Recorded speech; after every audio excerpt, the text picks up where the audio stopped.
Shalom, shalom, Yesu ashimwe cyane, ndagarutse, ndagarutse rwose, ndagarutse kukubwira ngo umwaka mushya muhire, Imana ibahe umugisha, abantu twabanye, umwaka ushize n'ubu tukaba tukiri kumwe, Imana ibahe umugisha. Twabanye rero ku mbuga zose, haba hano kuri TikTok, haba kuri YouTube, haba kuri Facebook, haba kuri Instagram, abantu mwabanye nanjye, abantu mwankurikiranye, Imana ibahe umugisha. Ndavuga nanone ngo umwaka mushya muhire. 2025 irarangiye, dutangiye 2026. Ndavuga ngo Imana y'amahoro ibahe icyo umutima wanyu wifuza. Ndasenze ngo Imana ibane namwe, Imana ibane namwe. Ndagarutse rero kugira ngo twongere tuganire ku ijambo ry'Imana, twongere tuganire ku cyo Imana irimo kuvuga ku buzima bwacu uyu munsi. Turi abanyamahirwe, ntekereza ko turi mu bantu b'amahirwe cyane, turi mu bantu bafite amahirwe akomeye cyane. Nujya ubyuka ukabona byakunze, ukabona byemeye, ukabona nta hantu bitameze neza, cyangwa se bikaba bitanameze neza ariko ubona biri bumere neza, ndavuga ngo ni ukuri uri umunyamahirwe. Hanyuma rero ijambo ry'Imana niryo tuje kuvuga, niryo tuje kuganiraho. Maze iminsi ndimo niga ijambo rivuga ngo ubwami bwawe, ubwami bw'Imana buze mu buzima bwacu. Ubwami bw'Imana, nasobanukiwe ikintu kigari cyane ku bwami bw'Imana. Ubwami bw'Imana iyo buri mu muntu haboneka impinduka ku bwami bw'Imana bwahageze. Ubwami bw'Imana burakora, ubwami bw'Imana butanga amahoro, ubwami bw'Imana butanga igitinyiro, ubwami bw'Imana butanga icyubahiro, ubwami bw'Imana butanga ubuzima, aho buri bugaragaza ko buhari koko. Ijambo ry'Imana riri muri Samweli wa kabiri, ibice 5, umurongo wa 10,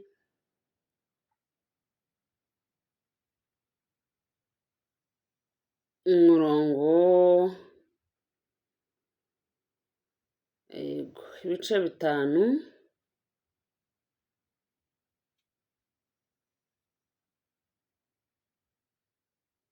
umurongo wa 17 niho tugiye gusoma. Hanyuma mbego turebe icyo ijambo ry'Imana rivuga. Ngo bukeye Abafilisitiya bumvishe ko Dawidi yimikishijwe amavuta kuba umwami wa Isirayeli. Abafilisitiya bose baramanuka, Abafilisitiya bose barazamuka bajya gushaka Dawidi, kandi Dawidi abyumvise aramanuka ajya mu bihome. Abafilisitiya bumvishije ko Dawidi yimikishijwe amavuta. Ni ukuvuga ngo abantu bumvishije ko ubwami bw'Imana buri mu buzima bwawe. Abantu bamaze gutekereza ko wimikishijwe amavuta, hari ubundi budahangarwa bakubonaho.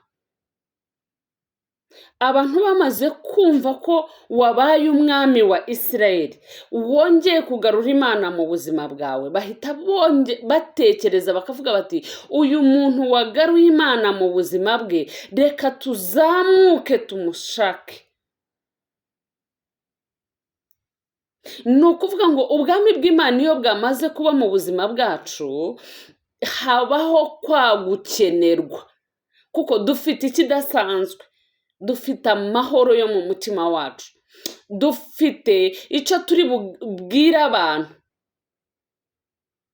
Hanyuma iyo ubwami bw'Imana bwagarutse mu buzima bwawe, haboneka impinduka, haboneka ikidasanzwe, haboneka imbaraga zidasanzwe, kuko ubwami bw'Imana buri muri wowe. Ngo bose Abafilisitiya bose barazamuka bajya gushaka Dawidi, dawidi nawe abyumvishije ngo aramanuka ajya mu gihome, abafilisitiya bari baje badendeje mu kibaya, ngo maze dawidi agisha uwiteka inama. Haleluya. Bivuze ngo iyo wamaze kwakira, iyo wamaze kwemerera ubwami bw'Imana mu buzima bwawe, ntacyo wakora wowe wenyine, ugomba kuba ufite umujyanama wakugiriye inama. Ngo abaza Imana ku murongo wa 19 ngo maze dawidi agisha uwiteka inama ati, nzamuke ntere abafilisitiya?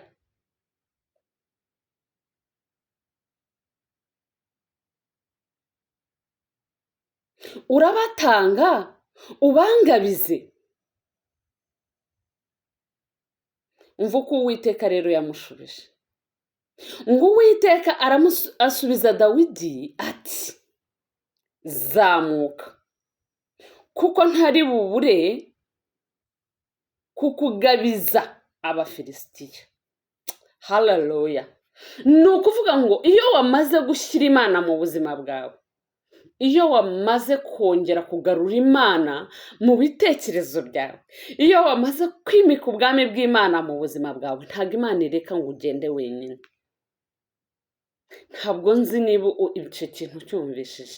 Ni ukuvuga ngo ubwami bw'Imana iyo bwaje mu buzima bwawe, iyo habayeho impinduka y'uko umwami agiye kuza mu buzima bwawe, iyo habayeho kongera kugarura Imana mu buzima bwawe, ntabwo ushobora kugenda wenyine. Kandi abantu barabimenya. Abafilisitiya bamenye neza, barabisobanukirwa, baramenya, baravuga bati dawidi yimitswe kandi yabaye umwami. Inshuti yanjye, iyo Imana yaje mu buzima bwawe, abantu bose barabimenya ko Imana yaje mu buzima bwawe. N'abibeshya ko ari ibintu bije bizarangira, barabimenya ko bibeshye, ko ni igihe gusa. Dawidi ntiyigeze ajya gutera Abisirayeli, ntabwo yigeze ajya gutera Abafilisitiya atabajije.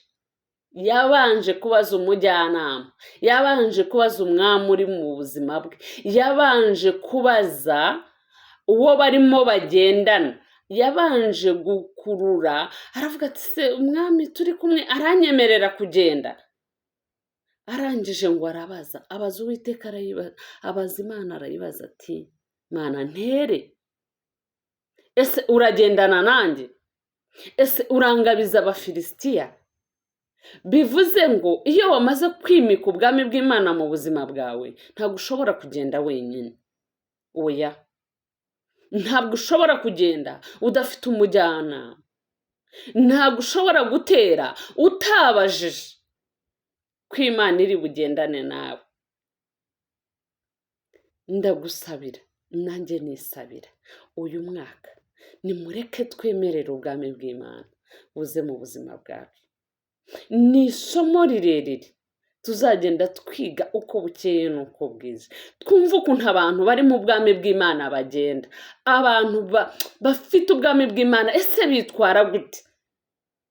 Ntabwo ushobora kubyuka ngo ugende ujye gukora ikintu utavuganye n'umwami wawe, utavuganye n'ubwami ukorera.